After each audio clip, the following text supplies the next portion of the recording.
Welcome to live stream number 135. My name is Lars Christensen, and thank you so much for taking the time to watch today's live stream. Today's topic is sheet metal. This is one of the requests from a couple of you guys who wanted to see some more sheet metal, and particularly I'm going to answer one of the questions I got via email a few days ago in regards to working with sheet metal. So trying to do a better job of incorporating more of your requests into these. So my email address is down in the description area.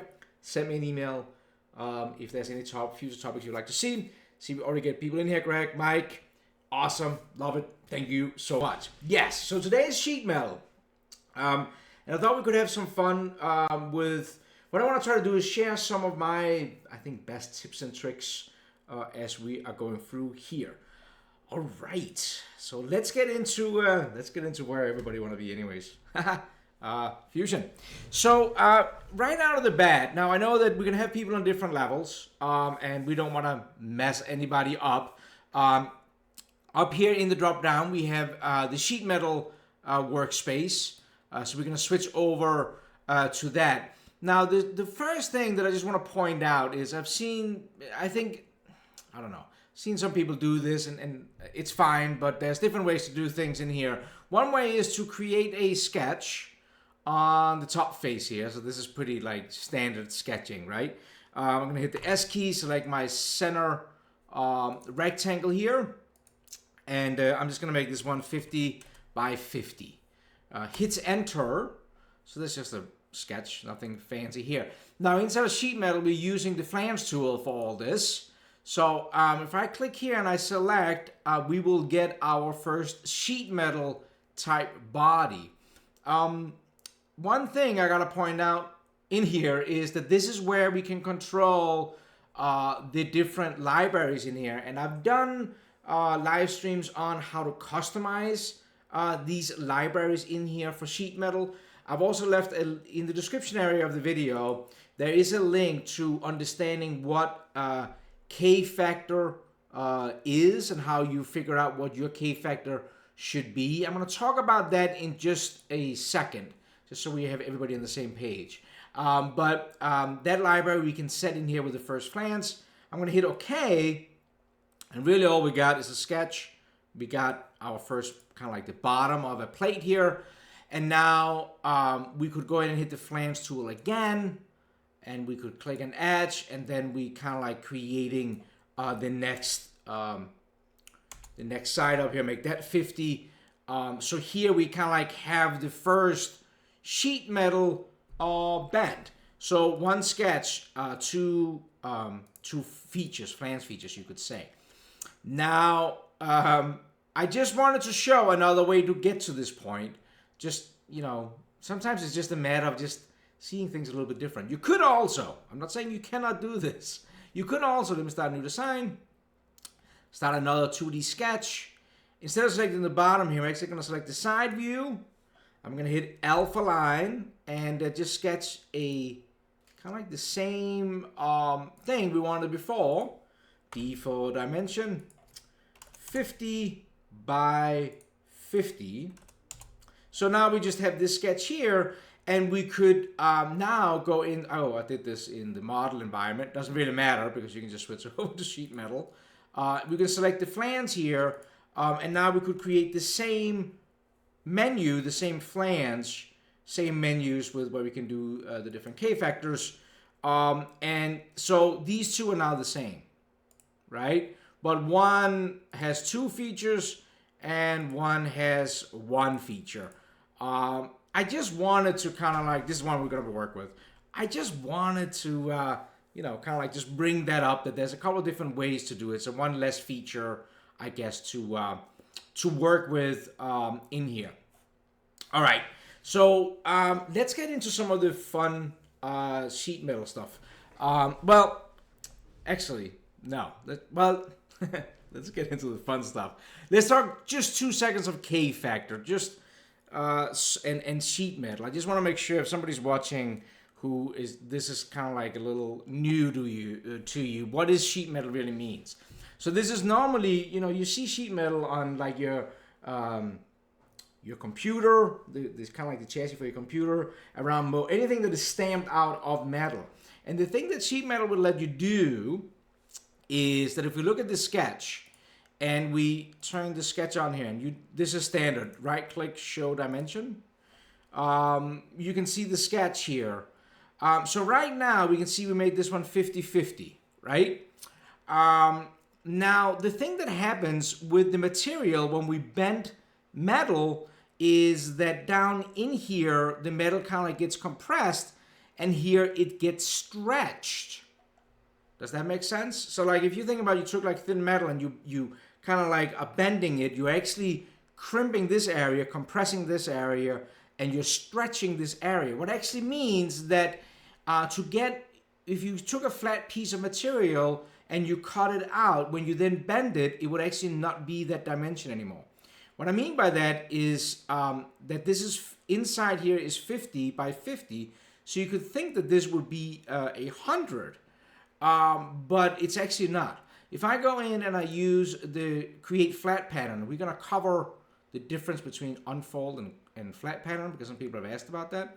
If I go in here and say create a flat pattern, and we select the bottom face here, and we hit OK, you will actually see when I measure here, it was 100, right? 50 plus 50. When I measure here, you will actually see that it is 100.655. That is how long we had to cut that piece. So when we fold it up, that it will actually end up being 50 by 50. So in this case here, we will cut it a little bit longer. So when we folded it up, the inside measurement is 50 by 50. Now, if we go back into our feature down here, right click and hit edit, we can flip the side. And if we flip it to side 2, you will see that it's going to flip on the outside. So flip it here. Now that 50-50 is the outside. Well, what does that mean? Well, that means that if we flatten it now and we measure it, you will see that now it's actually smaller than it had to be. So we would have cut a smaller piece because now we measure on the outside where it gets stretched. So if this is new to you, I just want to make sure that you at least kind of like know what the flattening means. So it's a way to find out in a flat state what we actually should cut it at. Okay. So I hope that somewhat makes sense. That's what we do in these rules. And I made a live stream on that. That email me and I'll send you a link to that, how you edit these rules, and also down in the description area of the video, you have the rule or the video link for how to figure out all this K factor. Okay, let's get into some of my tips and tricks when we're working inside of sheet metal. So, what the neat thing about Fusion 360, or at least in my opinion, for what it's worth, oh yeah, Soren says that the K factor also depends on the thickness of material. True. K factor is the thickness of material, and then it can depend on what type of machine you have. That's why we let you edit it, and we don't have like set rules, is because it really comes down to what machine you have. Now, the neat thing about in here is that the flange tool can do a lot of different things. So if I select this inner edge, now that we use the flange, let me just cancel out of this. We used the flange tool with that sketch, right? We had an L-side sketch. We hit the flange tool, and that gave us this. We're gonna be reusing that flange tool again. If I select this edge here, we can see we can drag on the arrow and we can create a new flange here. We can actually also kind of like go in angles with it, depending on what we want to do here. We're gonna talk about angles a little bit later. I'm gonna leave it at 60 degrees. Now I want you to I want to make sure you're aware of that there is some neat options over here in the menu. One of them is if you click up here, and you maybe wouldn't think about doing that. There's actually some neat functions in here. So right now we have full edge. Look, if I select symmetrical and I drag the arrow, look at this. We can actually shorten this down. We can actually also make it bigger, which is kind of neat. But we can shorten this down here, symmetrical. Then there's a two-side and an offset side. Two-side It's just how it's measured depending on when you're modeling things up. Two side, you can see here that it says 22.5 millimeters. So that measurement comes from the center to whatever the edge we're dragging the arrow in, where offset will do the other way around. It will do it from where it's coming from to the other one. I think that's more to do with kind of like how you model things up. But be aware of those options that you can very quickly create these kind of bends here. Cool. Now, at any times when I'm working in here, check out that our flat pattern actually get a little warning sign. And the reason the flat pattern is giving us a warning sign is because it just needs to be updated. If I click on the little update here, it will update it, and you will see we now got that section added to it with the flat pattern there. We can hit exit flat pattern up here, and bam, we're back to our model again. All right. Another thing that I think that some people maybe I think easily missed is that you can use sketches to drive this. So if I go in here and create the sketch, let's say on this back face right here, and I'm just gonna hit alpha line. Let me draw a line up that looks something like this, and we should always fully define our lines, right? Yes, okay, let's make this 10, and whatever this is, doesn't really matter either. I just want to fully define the line here. A sketch, like I just drew on the edge here, we can actually also fully define or use that as a flange. If I select the flange tool, check this out, and I select that sketch geometry and then select this edge, look at this. It actually turns into, it uses that sketch to create an edge flange. I think many people there would create one flange up and then another flange over, but sketches can be used to drive those. It actually gets better. We can actually go over here and hit the little plus sign, and we can also select this edge, and you will see that it wraps around that. So sketches inside this flange command is pretty hot. So let me hit OK to that. And again, just to keep us up on this, let's go and update the flat pattern by flatten it. We don't have to do this every time, but it's always fun to see kind of like what we get here. Exit the flatten pattern out again. I hope this is useful for a little bit of sheet metal. Now the next trick here that I want to show you, my buddy Aaron pointed this one out, and I think it's important inside of Fusion 360 to remember that we can use the different workspace. So if I go back into the model workspace, that's where we're mostly comfortable, I think most of us here, I can go in and I can actually mirror, and it's default to faces. Let's select bodies, and let's mirror over this face here. We can mirror across our sheet metal. Now if we look in the bodies folder, we end up with two bodies, and you will actually see that the sheet metal body looks different than the standard body in here. We can actually go in and use the standard combine tool, and we can then combine the two. Hit OK. Now they're one body. Now, if we go back into the sheet metal workspace, we update our flat pattern. Look at this.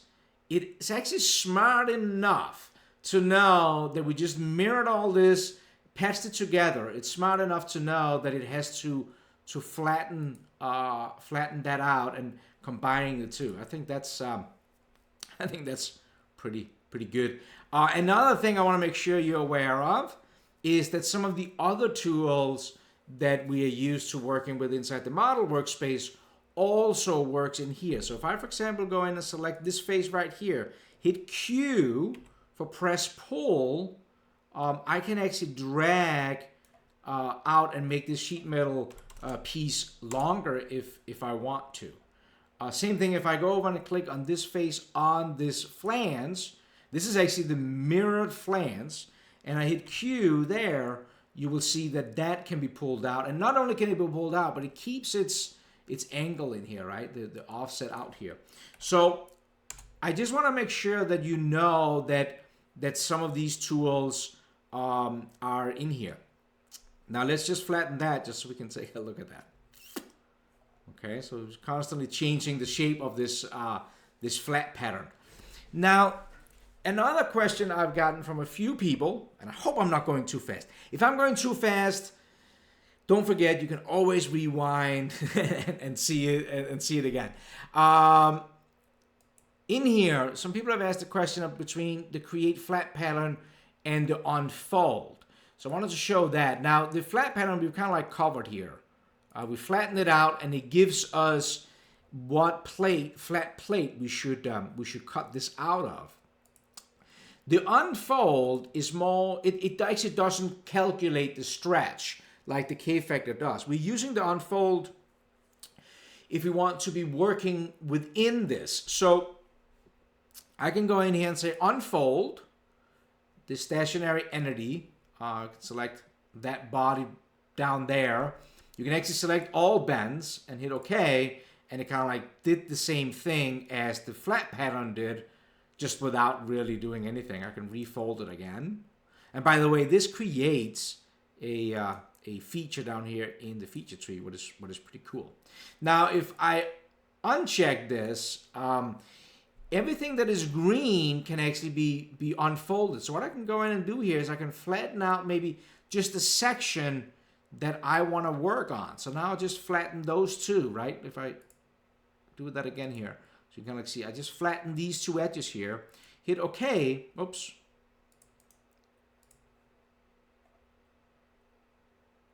Oh, that's because I have that other unfold. Drag it back there. Now where I have it's parametric, man, with the history down here. Now what I could do was create a sketch on this face, and I'm just gonna draw something up just to give you an idea here. Let's go down to here. This is not important. I just wanted to draw something up that was a little interesting, but I do want to fully define it because people are saying that they like to see me the process. So I'm going to make sure that this edge here, this is 40. I'll make this one 20. Anytime there's an angle, I definitely want to make sure that that gets incorporated in there. Maybe there, oops, default dimension. Maybe there is a thickness on this one. There's probably an overall length of this one. And don't forget that if you suddenly can't remember, if you're in doubt why something is blue, dragging a corner will kind of like give you an idea. So if I give this default dimension here, let's make that 10, like that, and then it looks like we probably also either need to give this a length or this opening a width, 25. Now it's all black. So what I've just done was I just sketched something on this side with these unfolds. And if I now hit Q, I can now go in and select these areas, and I could make a cut through here. And I would probably select up to object and just select this side here, hit OK. So now you can see how we kind of like got a cut here. That's what the fold and unfold will let us do. So when we've unfolded again, I'll fold it back or whatever. It kind of like have that shape. And again, of course, if I go to the flat pattern, you will see that that cutout is cut in there. The last thing I want to show was an email I got from one of you guys. And like I said in the beginning, send me any emails with any future topics that you would like to see, because I want to try to be better at that.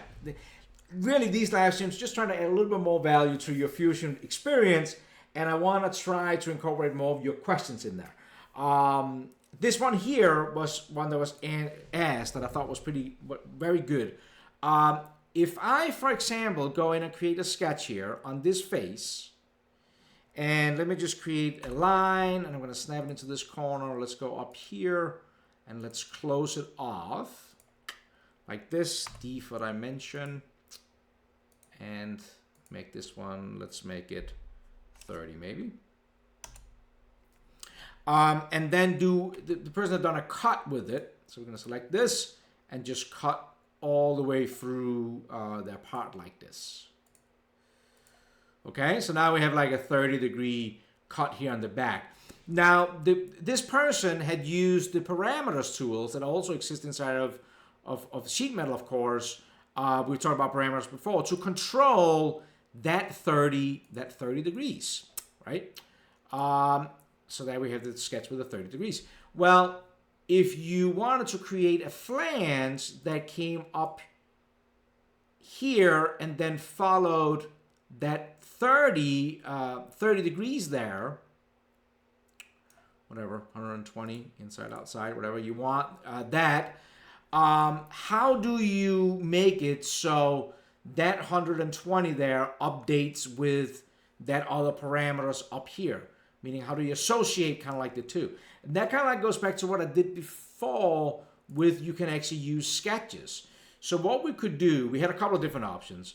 One thing we could do was if we wanted to also control the length of that flange coming up, we could open a new sketch on this face. We could draw a line up here, make sure that it's associated here, give it some kind of length, maybe, if you wanted to. I'm just doing this in case you wanted to drive this as a parameter, right? And if turn the 30 degree off for a second, now we could go into the flange tool, select that line, select that edge, and it will create that flange based on that line. So if I turn that line back on, show dimension, the 40 millimeters could now be controlled as a parameter, and then the 30 degrees is now tied in with this one here. So if I go in here and I type in, let's say 20 degrees, then you will see that they're now following each other, right? Parametrically, 15 degrees. And then if you wanted to do something with the length, because as you're changing this angle, this probably wanted this longer right here. So that was kind of 23 minutes. Oh, this is awesome. So this was kind of like what I was hoping to some tips and tricks when it comes to working in this sheet metal environment, doing some different tools. Now let me just flatten this for a second so we can look at it. So we kind of created this box here around this. Now I was hoping I could do this quick. I hope I was not too quick. But one of the questions I also have gotten is, okay, this is all great. Now I want to get this to my water jet or my laser, or how do I manufacturing this? You have options. Options are always good.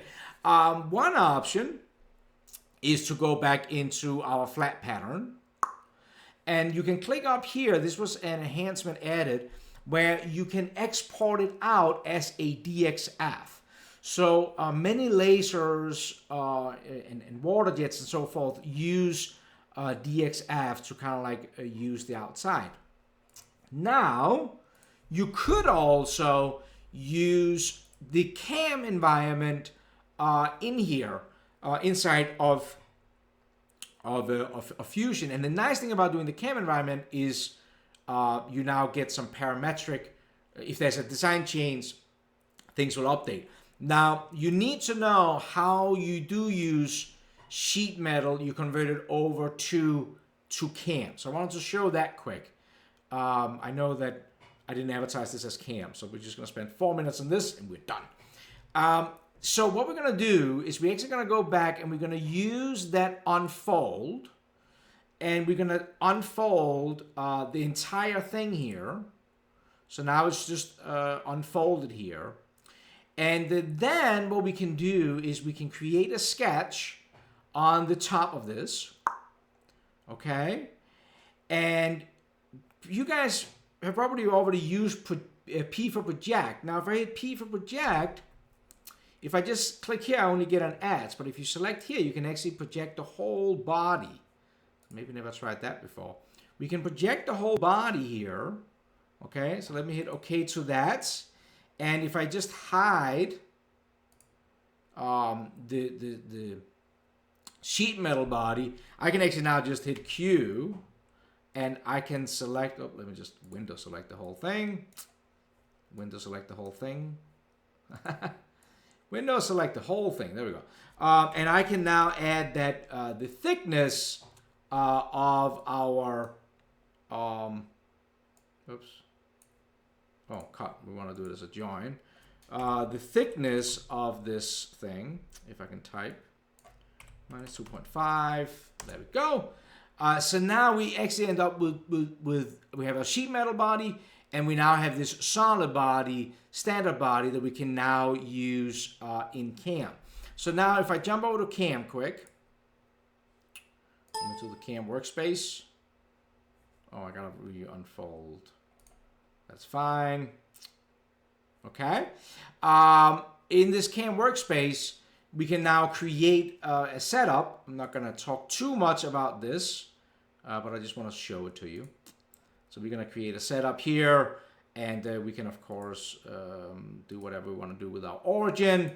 Up here, we do have 2D profiling cuts.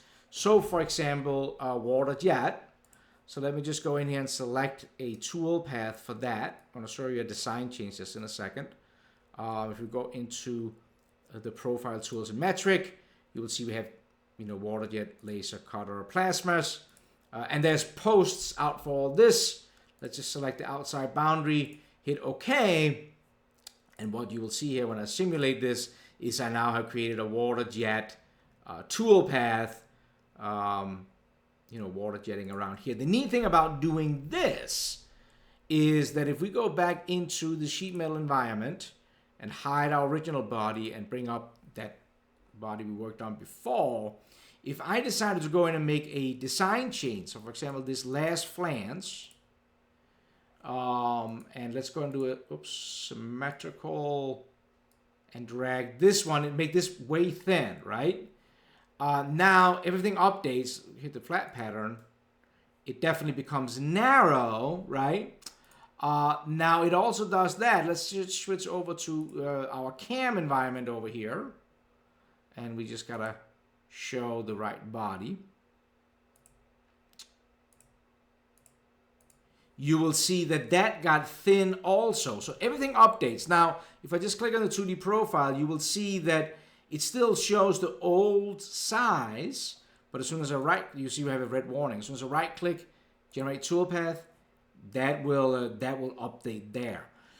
So I hope this was useful. I just wanted to show how you can go both places. So, and the reason I wanted to show the CAM, of course, just because CAM is cool in itself, but also because if you're working a place where it's very common that people update, make changes to their designs all the time. I used to work a place like that. That doing it inside of Fusion with the CAM can absolutely help. At least the guy who's running the water jet not pulling his hair out, going bald. That was all I was planning on showing today. Hope this was useful. Hope there was some neat sheet metal tricks in there. Tomorrow is CAM. We're going to talk about probing. I want to show you what I call my cheap man probing that I used to use when I worked at Ritlam. When you don't have a fancy spindle probe, you only have a table probe. And we're going to talk some other stuff. Man, that was exactly on the 30-minute mark. Perfect. I really appreciate you taking the time to watch these live stream. Thumbs up if you like this. Thumb down if you don't. Be honest. My email address is down there. Any future topics you would like to see, do me a favor and send it. I love your feedback, and I'm trying to do a better job of modeling things up that you are asking for. If you are watching the recording, thank you so much. If you're in the live stream chat, I'm going to come in and say hi to you. Take care. Have an awesome, awesome day.